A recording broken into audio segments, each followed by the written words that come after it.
Magandang hapon pong muli sa inyong lahat mga kaibigan Luzon, Visayas at Mindanao at kahit iba't ibang panig ng daigdig. Welcome back to my channel Katutobo TV Vlog. So nandito po ulit tayo mga kaibigan sa ating munting manukan. Tayo po ngayon ulit ay magpapatuka na naman ang ating mga alagang sisiyo. So papatukain na po natin sila mga kaibigan dahil hapon na naman. Ito na naman po ang ating gagawin sa kanila. So, time out muna po tayo mga kaibigan. Itsahan na natin sila mga kaibigan. Ayan.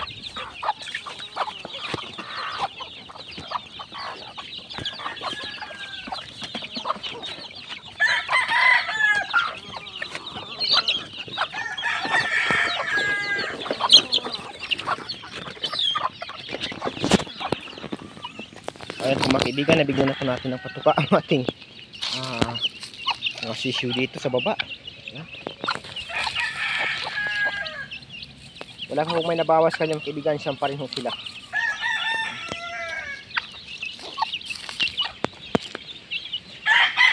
So update ko lang po pala mga kaibigan sa ating kinuha kahapon na sisiyo. Yan mga kaibigan. So isa lang po siya mga kaibigan.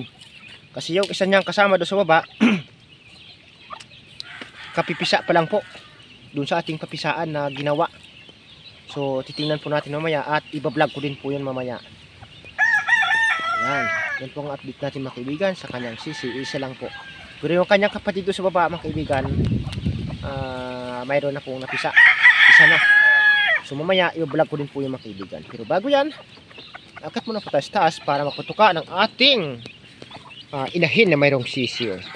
At saka yung nandito pang natira sa may net mga kaibigan. Time out muna po tayo. Ayan po mga kaibigan, nabigyan na po natin ng patuka yung mga sisiyo dito sa loob.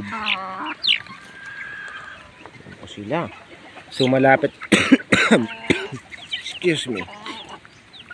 So malapit na po natin ito iwalay mga kaibigan. Konting-konting panahon na lang. Siguro by 1 week pa or 2 weeks pa. So itong isa, yung puti natin ay anong bang pitsa ngayon? 11. So almost 4 days to 5 days na lang mga kaibigan. Iwawalay na po natin siya sa kanyang inahin. Magsusulo na sila sa kanilang buhay. Ayan. Time out muna po tayo mga kaibigan. Doon na po tayo pupunta sa taas.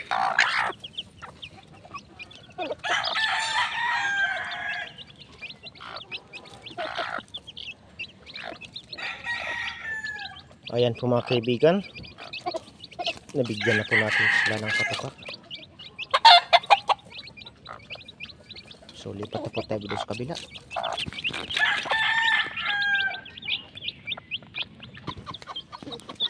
Ayan po mga kaibigan, nabigyan na po natin ng patuka. Dalawang sisiyo dito sa kulungan.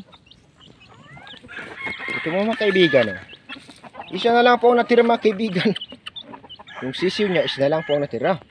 Pumasok po kasi siya dito. Di nangyari, nakarni siya ng inahin. Yung dalawa niyang kapatid mga kaibigan.